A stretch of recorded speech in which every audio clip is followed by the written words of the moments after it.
While most ethnic Europeans now celebrate Christmas in one form or another, either according to the Julian or Gregorian date, the origins of most elements of the Christmas celebration do not have their origin in Christianity. Flying reindeer and elves are hardly Christian after all, but even the date may not be of Christian origin.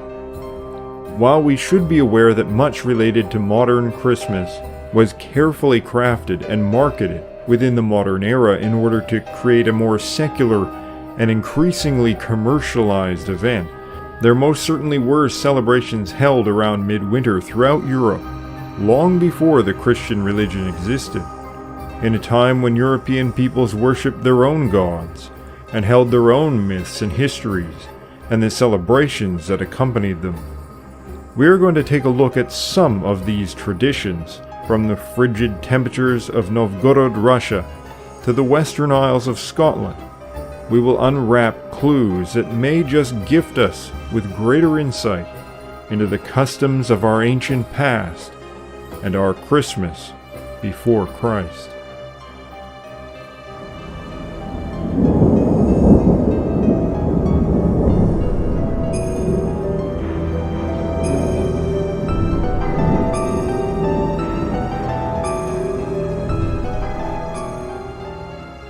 Hi friends, I'm Kevin McLean.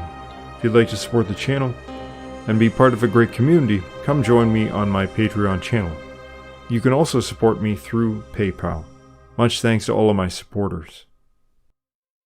Before delving into the myths of various European customs around Christmas time, it should be noted that the dating of Christmas was not the dating as held in the ancient or medieval past. The date, according to the calendar, was always December 25th, but when the Julian calendar was changed for the Gregorian calendar, the old December 25th became the new January 7th. The Eastern Orthodox still celebrate dates according to the Julian calendar, but it no longer matches with the solstice period due to a flaw with the original calendar, which has the days slowly drifting from the solar year. Various local Christmas traditions, some of which continue, will take place anywhere between December 24th and January 7th. Due to the change in the calendar and some traditions locally, either sticking with the old days or going with the new days eclectically. In the Slavic traditions of Eastern and Central Europe, Christmas is sometimes referred to as Korochin, thought to have originally taken place around Christmas Eve, or sometimes referring to Christmas itself. The customs surrounding it have now largely been absorbed into various Christmas traditions. Korochin, Krachin in Slovak, is thought to mean to make a step or to step forward. The most probable meaning of this is in reference to the changing of the year, and very likely the solar cycle. The 25th of December is not the solstice, but it's the first day in which the sun begins to move again towards the northern hemisphere, taking the first step of the year, the first sign of the coming spring, the first step of the renewed world, and likely the cosmic beginning. The first known mention of it is in the Chronicle of Novgorod, one of the earliest Slavic written sources, and the name is used to refer specifically to the winter solstice. The same text also mentions the founding of the Church of St. Nicholas in Novgorod in AD 1113, a Greek Christian saint who would go on to form the basis of the modern English Santa Claus. However, the Slavs also have their own seemingly non-Christian figure, Ded Moroz, Father Frost, who secretly delivers presents beneath the New Year's tree. Korochin is also referred to as Kolyada. This word has a Latin origin, calens, referring to the new year. Part of the traditional custom involved dressing up in masks and costumes, going door to door, singing carols, with the original purpose to embody spirits of the dead ancestors, to drive away bad spirits and spread blessings. Sometimes people receive treats in return. Bonfires are lit, and in some cases there is a specific ritual burning of an oak log, in Bulgarian called a budnik. A tree, ideally an oak, is felled on the morning of Christmas Eve and is burnt that night. The log is believed to hold powers of healing and prosperity, and the ashes are kept and spread on fields in the spring to increase crops. Akin to Halloween, the day is also associated with the dead. At least in some places in the past, the location of the Korichin bonfire was a graveyard. The spirits of the ancestors were venerated on the day, with the fire to honor and warm them, and a feast shared with them. Individual fires or candles were lit or placed by the grave sites of ancestors with the general belief that the dead were more easily contacted during this period. The same idea can even be found in the famous Charles Dickens' A Christmas Carol, about one man's interaction with spirits on Christmas Eve. More common in recent times, however, are visits to grave sites, lighting of candles for the dead, and inviting the dead to share in the meal together at home. This meal had on Christmas Eve was often vegetarian with 12 dishes. This specific custom may be of Christian origin, though it's hard to say. Physical cleansing is also very important to undertake, as it's thought to purify and help bring luck and good health in the new year, likely tied to earlier pagan purification rituals, which nearly always involve washing. The idea that ancient Europeans were extremely dirty is just wrong.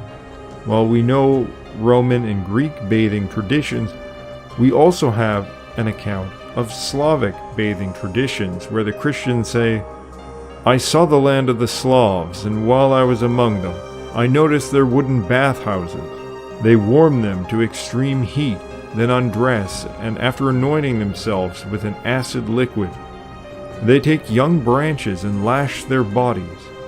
They actually lash themselves so violently that they barely escape alive.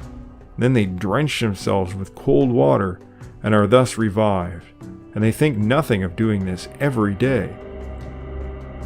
In fact, many Slavic cultures today are still known for their hot bathing houses, with middle-class homes often having one as a separate structure. It is also possible that the lashing with branches may have been part of a purification ritual, with certain types of branches having certain purifying properties. Such ritual cleansing was part of the original Slavic Korichin traditions.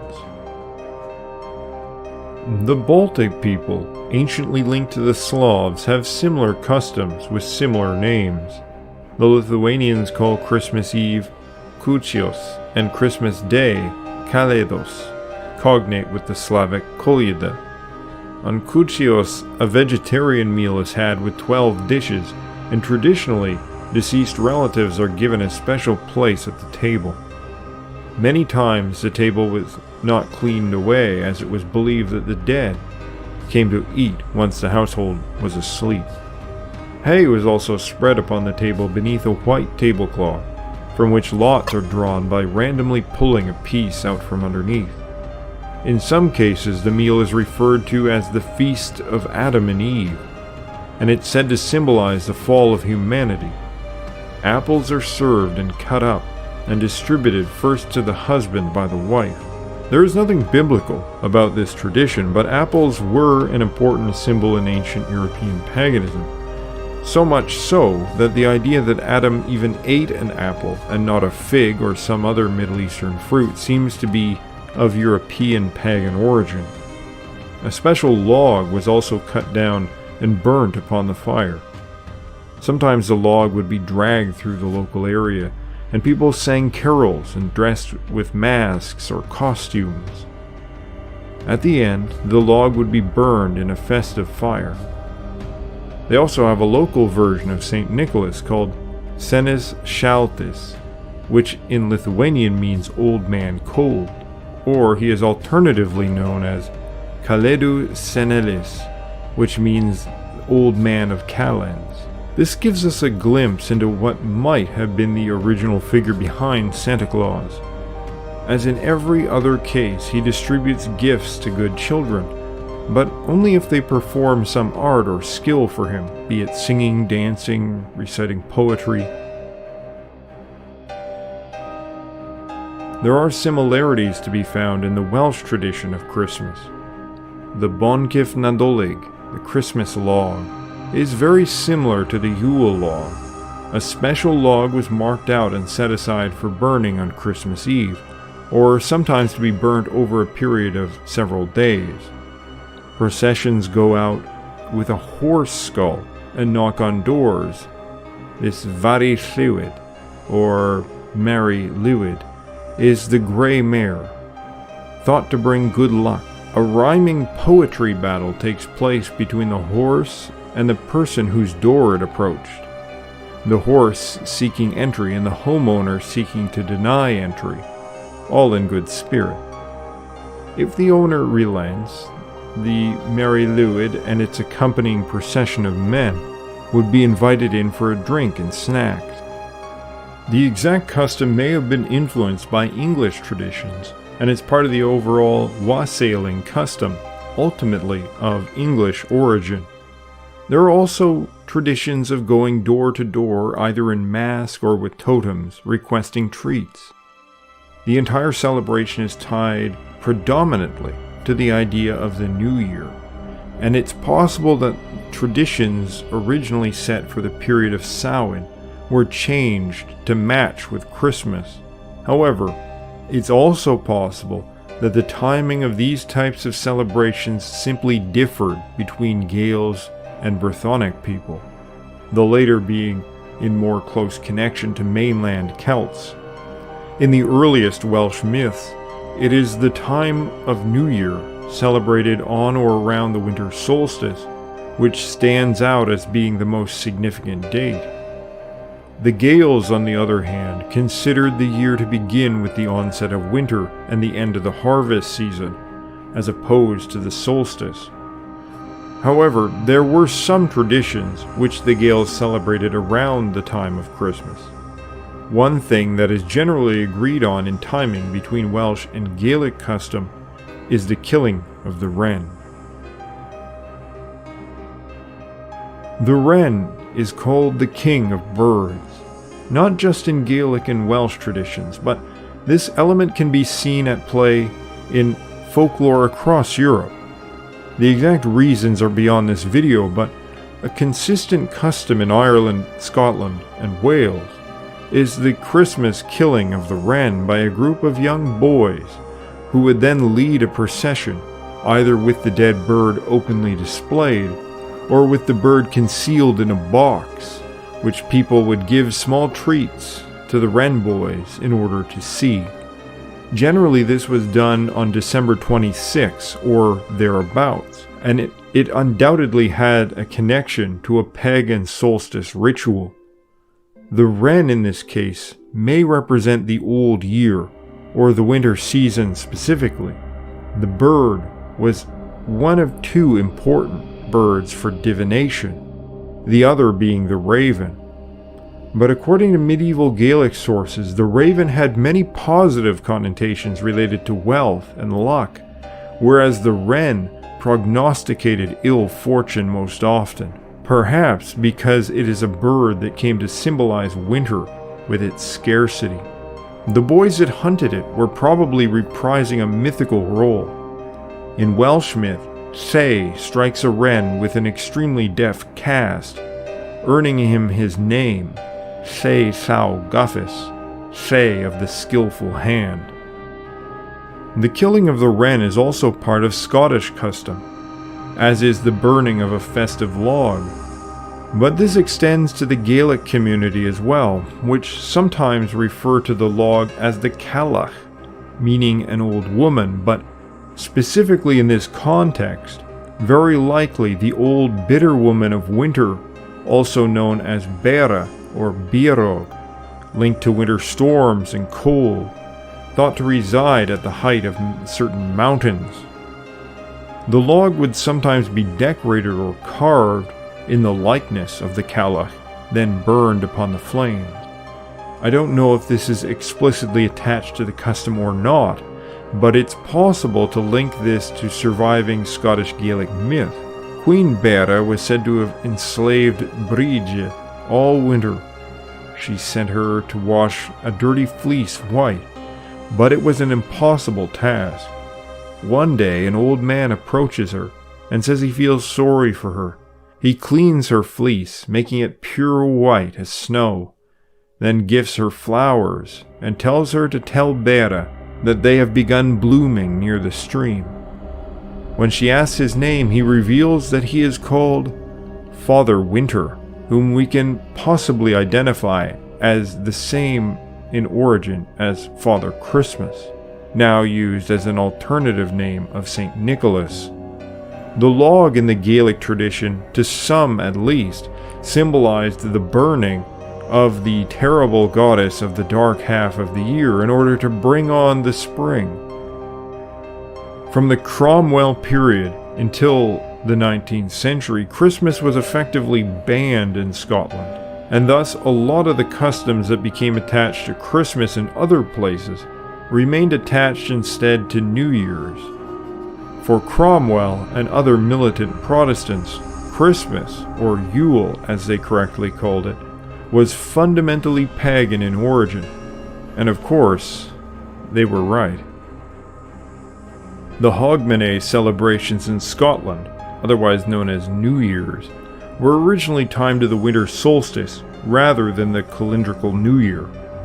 Hogmanay has many possible etymological origins, but I believe that the Norse and/or Old English origin is the most likely, possibly fused with certain earlier Celtic and Brythonic elements. For some reason, the Old English cultural influence is often overlooked in Scotland, even though Scots developed out of Old English. The name Hogmanay is thought to derive from an incantation that calls on elves to banish the trolls, with Hogmanay coming from an earlier Old English Hogmen, or Icelandic Haugmen, meaning hillmen, a term to refer to elves or fairies of the mounds.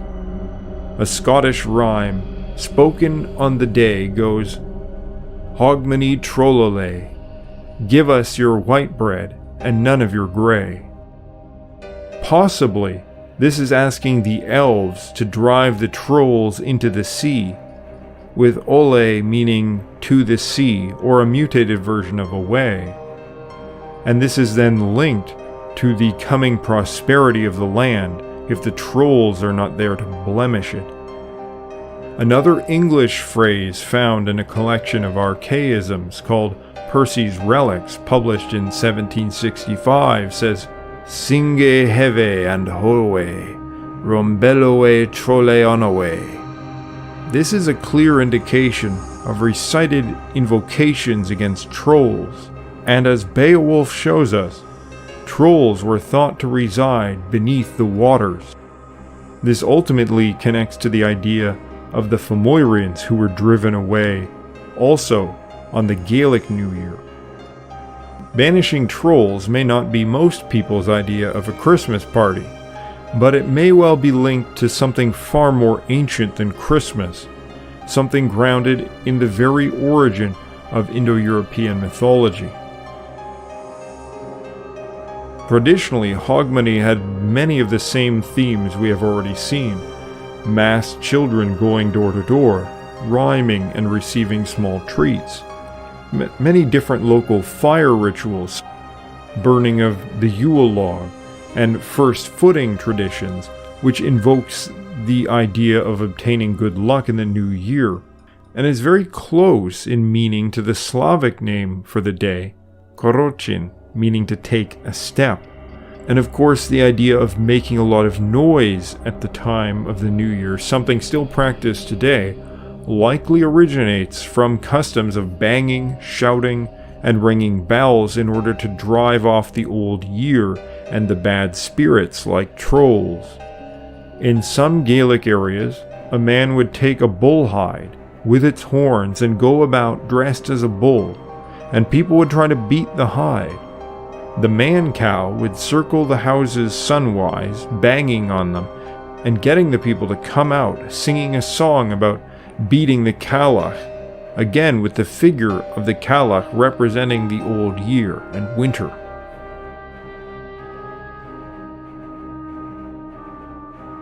Wassailing and many like activities were once widespread throughout Britain and derived from Germanic roots. The word comes from either Old Norse or Old English, weshael, meaning to be in good health. It refers to a toast, a blessing, but it eventually becomes understood as the drink itself, or the cup for the drink, now referred to as the wassailing cup, or it's used to refer to caroling, as people would go door to door, wishing good health upon their neighbors, and sharing a drink together. In the early modern period, people would go out wassailing and be received at the doors of the wealthy, who were expected to give small gifts or food and drink in exchange for blessings, and perhaps to avoid mischief. The same dynamic is represented in the popular Christmas song, "We Wish You a Merry Christmas," which depicts the tradition of wassailing, with the expectation of receiving figgy pudding in that specific case. It is the fact that we see an almost identical tradition across Europe that suggests it indeed was part of an original pre-Christian winter tradition. The idea of giving blessings on the day also connects it to the notion of Scottish hogmanay, likely referring to a blessing that drives off evil spirits. There's no doubt that the English people did originally celebrate a pagan festival on December 25th. The medieval English historian St. Bede wrote in the 8th century, "They began the year with December 25th, the day we now celebrate as Christmas, and the very night to which we attach special sanctity. The heathens designate Mother's Night, a name bestowed, I suspect, on account of the ceremonies they performed while watching this night through." From the pen of the Venerable St. Bede himself is conclusive proof that the English peoples, and by extension likely the Germanic peoples more broadly, celebrated a festival as the New Year on December 25th, long before the birth of Christ. We are supposed to think somehow this is by pure coincidence celebrated on the exact same day as Christmas. Rather, this is very powerful evidence to suggest that the dating of Christmas, which was settled very late and which was not of significant importance in early Christianity, was decided on largely for Machiavellian reasons, that is, to co-opt what may have been their most significant celebrations of the year for many people in Europe. The Church decided it would be easier to convert pagans in Europe through a process of co-option and assimilation, gradually leading them away from paganism by reinventing their customs as Christian ones, just as they reinvented ancient holy sites, even taking over pagan temples and turning them into Christian churches, for which we have well-preserved examples in Greece. Even the Parthenon was reconsecrated to the Virgin Mary and used as a Christian church before the Ottoman conquest. The true origin of Christmas to the English people is, of course, Yule, as it is still alternatively known. The English name Yule isn't a borrowing from the Scandinavian languages, but preserved from Old English Yule, which later became rebranded as Christmas. The name Yule gradually became disused as Christian traditions came to absorb the pagan ones. Yule referred to the celebration, and the whole month in general. Its meaning can be traced at least back to Proto-Germanic, as all Germanic languages share the name. Some have suggested that its Proto-Indo-European stem is yik, referring to a joke or play. Indeed, there are elements of this found in things like wassailing, but the etymology is not certain. It was, however, a very important day, if not the most important day for the Germanic peoples. King Charlemagne is one example of how significant a day it was. Out of all the days that he could have chosen, it was Yule, or Christmas Day, when he chose to be crowned the Holy Roman Emperor. At that time, Christmas was not a significant day to the Christian religion. His reasons were motivated by his ethnic roots, and it isn't a stretch to connect this idea of being crowned king on this day to an earlier pagan mythology of a god-king ushering in the new age and the ordering of the world, killing off the old and unprosperous, represented among the Welsh and the Gaels as the wren. It was the strong influence of more northern European peoples upon the later development of the Church that increased the significance of Christmas within Christianity itself, as it worked to absorb different local European traditions like Korochin, Yule, Saturnalia. The process, however, was never finalized. The day never obtained a purely Christian character, and it was always held in suspicion by many devout Christians, some who outright banned it during puritanical uprisings, making it somewhat ironic that at present many devout Christians zealously guard Christmas as their holiday. The truth is that Yule was celebrated before Christmas, on the same day, and whatever Christian customs or reinterpretations are now associated with it developed from attempts to Christianize what was in origin and what still largely remains a pagan celebration. Bede's account of the English Yule connects it to fertility. This still survives dimly with customs around mistletoe. From accounts given by Roman writer Pliny the Elder, mistletoe was thought by the Gauls to be connected to fertility, and he recounts a ritual performed by Druids to collect mistletoe without blemishing it. The act of kissing under the mistletoe is likely related to this ancient belief. But that doesn't necessarily mean that the modern customs are a direct result of Druidism. There does not appear, for instance, in Gaelic or Welsh folklore, any particular emphasis upon mistletoe. But in contrast, there is a very specific emphasis on mistletoe in Norse myth, where it has the infamous role in killing the god Balder, son of Odin. The reason for this is somewhat obscure, but it seems that Odin and the mistletoe were closely connected in some ancient rite, which may have given rise to the ironic story. The Yule custom of mistletoe is likely connected to the ancient Germanic practice, no less than the Celtic one. Yule was not only the name for the celebration, but for many Germanic peoples, it was also the name of a month, corresponding to the second moon of the winter season, which doesn't always line up nicely with modern calendars or the solar new year. But it also appears as a month on the 6th century Gothic calendar, in the Norse tale of Hakon the Good.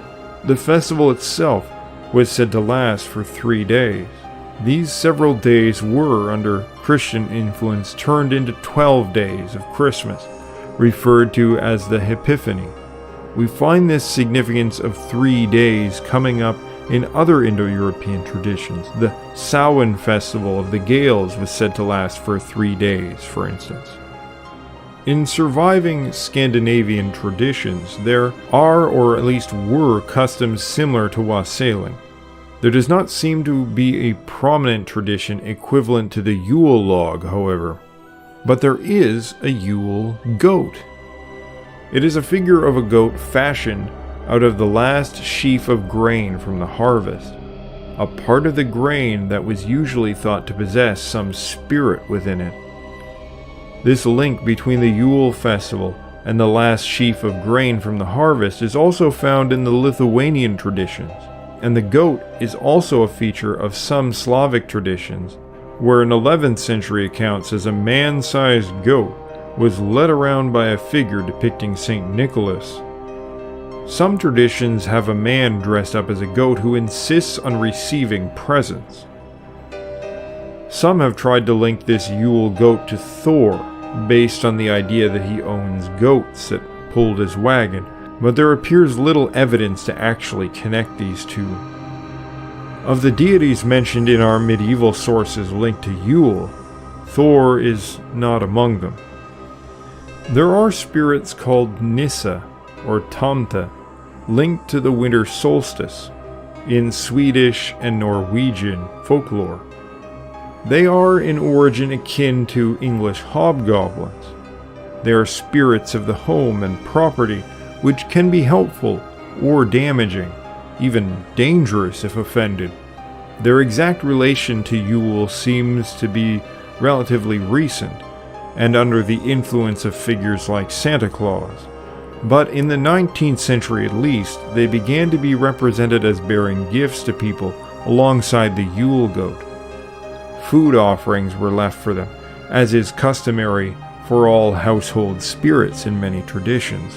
But this has a striking similarity to the custom of leaving milk and cookies out for Santa Claus, and it may be that this specific custom actually derives from the idea of appeasing a household spirit on Yule, and may confirm an original idea that at least part of the tradition of Santa Claus is based on that figure being a type of ghost or spirit. From Old Norse accounts, we know also that oaths were typically sworn at Yule, perhaps continued today in the practice of New Year's resolutions. In the saga of Hervor and Hedrek, it is said, "It was Yule Eve, the time for men to make solemn vows at the ceremony of the Bragarfull, or Chief's Cup, as is the custom. Then Arngrim's son made vows. Hjorvard took this oath. He would have the daughter of Ingild, king of the Swedes, the girl who was famed through all the land for beauty and skill, or else he would have no other woman." Special oaths were taken upon a boar, referred to as Sonargoltar, which was ritually sacrificed as part of the Yule feast. This custom features as an impetus for several of the Old Norse sagas. In Helgakvida, Hjorvarsonar, it is this oath to acquire the most beautiful woman as his wife which drives the plot. It describes the process. That evening of Yule Eve, the great vows were taken. The sacred boar was brought in. The men laid their hands thereon and took their vows at the king's toast. The boar may connect the tradition to Freyr, who is one of the gods named in association with oaths elsewhere. It also is related to the wider Germanic custom of eating a boar or swine as part of the Christmas meal. We are provided with an account of what one of these ancient festivals might have been like. It was ancient custom that when sacrifice was to be made, all farmers were to come to the heathen temple and bring along with them the food they needed while the feast lasted. At this feast, all were to take part of the drinking of ale. Also, all kinds of livestock were killed in connection with it, horses also, and all the blood from them was called hlaut, and hlautboli, the vessel holding the blood, and hlautenar, the sacrificial twigs.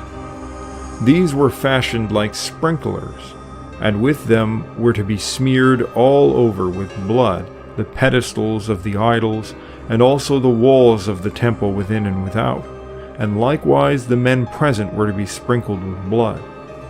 But the meat of the animal was to be boiled and served as food at the banquet. Fires were to be lighted in the middle of the temple floor, and kettles hung over the fires. The sacrificial beaker was to be borne around the fire, and he who made the feast and was chieftain was to bless the beaker as well as all the sacrificial meat.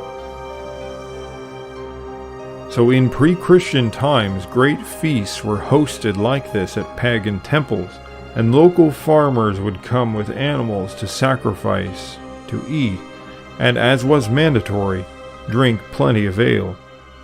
Special Yule ale was made for the purpose, something which the English wassailing tradition likely preserves.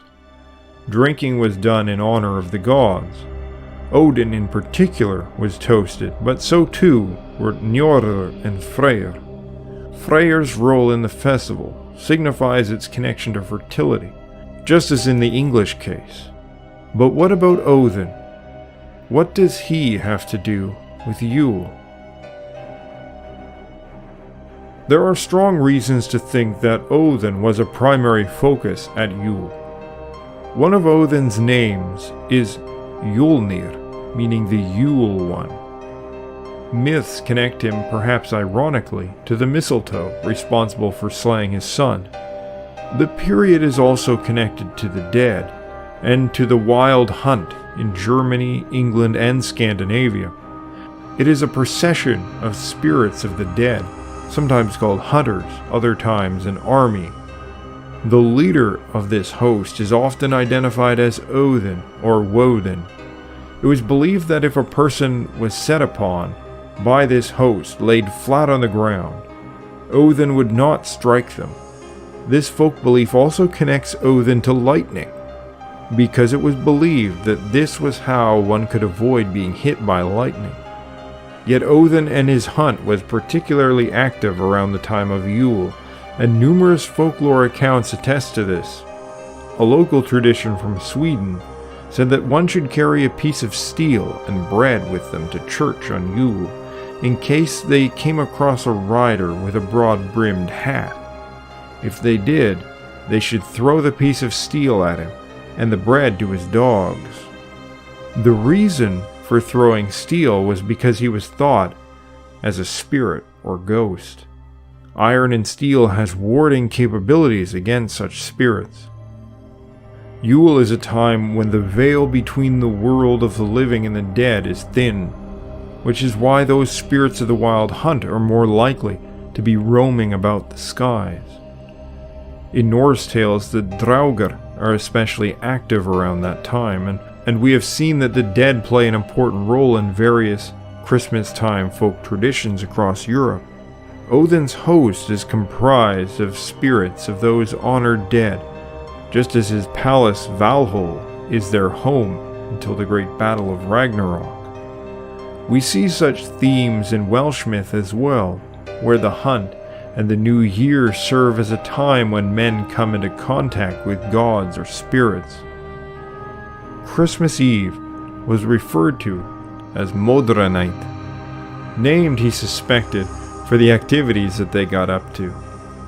This connects it to fertility, specifically human fertility, something we may not at first associate with Odin. But Odin is closely linked to the spirit or soul, the source of life, for it was Odin who gave spirit to the first man and woman. He also lists love spells among the powers which he has to aid people. Odin's breath is the soul of man. It's probably a significant reason why he was equated with Mercury, who is the purveyor of souls, among other things. But the reason why Odin is linked to Yule specifically probably has to do with the mythical meaning of the celebration. It symbolizes renewal, the reenactment of the cosmic beginning, and the confirmation of the continued natural order. The sun is a representation of this cycle, just as to move sunwise is to move in the auspicious direction, moving in accord with the cosmos. At the changeover of the year, the old is killed off and things begin anew.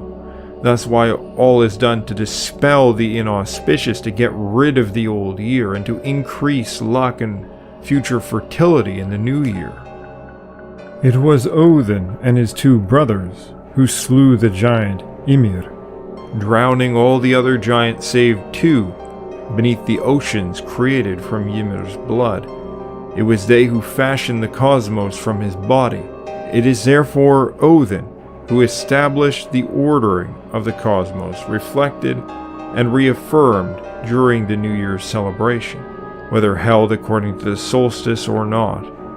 This idea is also reflected in the Indo-European derived Iranian myths around the New Year, associated there with the spring equinox. The Iranian tradition is linked to Jamshid, a figure derived from the god Yama, cognate with Norse Ymir, and who plays also an important role in the founding of the world, according to Zoroastrian myth. In Welsh myth, when King Lludd is beset by three great plagues at New Year, it's his brother Llewellys who provides unerring knowledge, which allows the king to overcome them. It is also the Gaelic New Year, Samhain, when Lludd comes to lead the other gods, slays his grandfather Balor, and forces the Fomorians beneath the sea. The fastening of Ireland is declared, in which order is established and the future flourishing of the harvest is promised. This is accomplished through the intervention of a god, sometimes described as a scal, meaning a phantom, who leads the riders of the Sidhe, spirits linked to the winds and the dead, who are collected from the grave mounds in order to join his army. Simply put, the Gaelic myth of the Second Battle of Magturid is ultimately referring to the same order-establishing event as described in Norse myth, and shares numerous similarities. In the Gaelic case, we know without a doubt that this myth is closely tied to the celebration of the new year, and it's very likely its Germanic counterpart was as well. Another tale that reflects this dynamic, found in both Gaelic, Welsh, and English sources, is the Green Knight. On New Year's, Sir Gawain must cut the head off the Green Knight, but the following year he must receive the blow himself. As I point out in the video I did covering this topic in some detail, Sir Gawain is linked by genealogy to Lludd, possibly as his son. There is a nearly identical tale in Irish, where Cuchulainn, the son of Lludd, must strike the head from Curoy, and then receive the strike in turn. Many believe that this is a representation of the changing over of the year. The old year is killed off, replaced by the new, which then must be replaced the following year. The slaying of Say and his revenge upon Gronu may also reflect this seasonal dynamic, especially as in all three cases there is some connection to trees. We might also see a possible example of this myth in the depiction of Essos from Gaul striking down the tree with three cranes. The name Gronu or Gronwy means crane. Various traditions of rhyming to gain access to a person's home, blessing to drive off bad spirits, one kind figure giving gifts while another mean figure takes, sweeping or scaring off the old year and welcoming the new, the killing of the wren, driving trolls into the sea, are all reflections of this idea of the cosmic renewal that's attached to the annual cycle and the myth of the primordial beginning, the establishment of the order of the gods. This, to my understanding, is the symbolic meaning behind the Indo-European celebrations of the New Year, whatever the exact timing that different groups settled on. And it is the original meaning of the Christmas time celebration that exists in much of Europe. This isn't materialistic sun worship. In many cases, the New Year festival was not tied to the sun specifically, but the sun often serves as a symbol of the entire cosmic order. But the question I think that lingers most with people, and which we have no choice but to address, is who is Santa Claus? This figure has become the main symbol of Christmas in modern times, but it certainly was not always so. It also differs from country to country. In many Central and Eastern European countries, the figure of St. Nicholas actually comes around in early December, weeks before Christmas. But there is certainly something that reeks of paganism about St. Nicholas, even in Orthodox Christian countries. The Netherlands is the origin for the English name Santa Claus. Really just means St. Nicholas. So Santa Claus is really just an English pronunciation of a Dutch nickname for St. Nicholas. Now, of course, the Netherlands has become unjustly smeared for their Christmas traditions involving swarthy Piet. In its origin, the tradition may have had nothing to do with slavery or even black people. To understand this, we only need to look at nearby countries and their traditions. In Czechia, Michaelus goes about with a cohort, distributing small gifts such as candies to children. However, he travels in the company of a black-faced demon, who terrifies the children with threats that if they're not good, he will grab them up in his sack and drag them down to hell.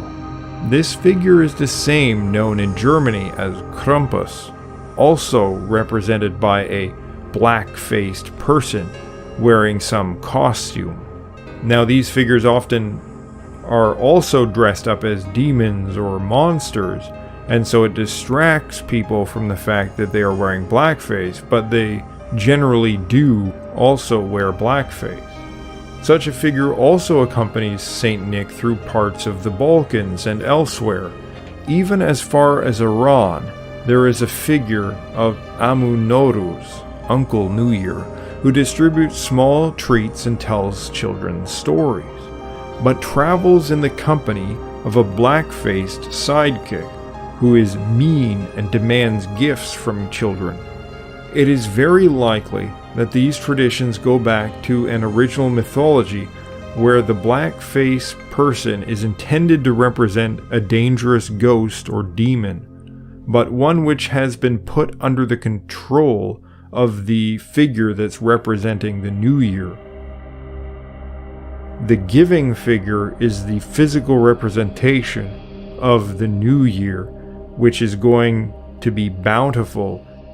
This is even represented in the Green Knight, where the knight is obviously an underworld figure with green skin. In the Gaelic example, the challenger is described as hurlish, hideous. He's a giant with skin like bark. It's possible that these local figures who personify winter and the new year represent the same dynamic. The gift giving is part of the ritual to ensure good fortune in the coming year. The American Santa Claus is ultimately a fusional figure who combines different local European elements, figures, myths associated with the holiday period. Some elements were simply manufactured, and others might have more ancient roots. For instance, elves are spirits and were sometimes connected to the tradition of the wild hunt. Authentic traditions from most of Europe do not feature St. Nicholas pulled by reindeer, but sometimes he does ride horseback through the sky. Father Christmas, another figure who is fused into Santa Claus, is sometimes depicted riding a Yule goat.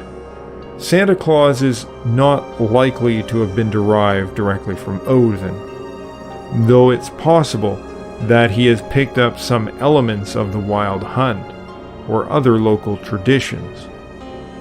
However, the idea of Father Christmas, perhaps originally Father Yule, is genuinely ancient, given the amount of overlap in themes and the number of different but similar features found in most of Europe.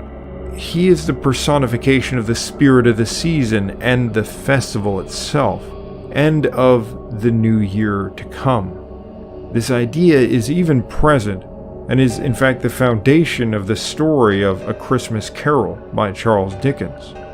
He encounters the spirit of Christmas past, Christmas present, and Christmas yet to come. And they take him on a journey back in time and to see what's going on now and to see what will happen in the future. These ghosts of Christmas are a kind of triplified version of a more traditional idea of what this figure of Father Christmas really is.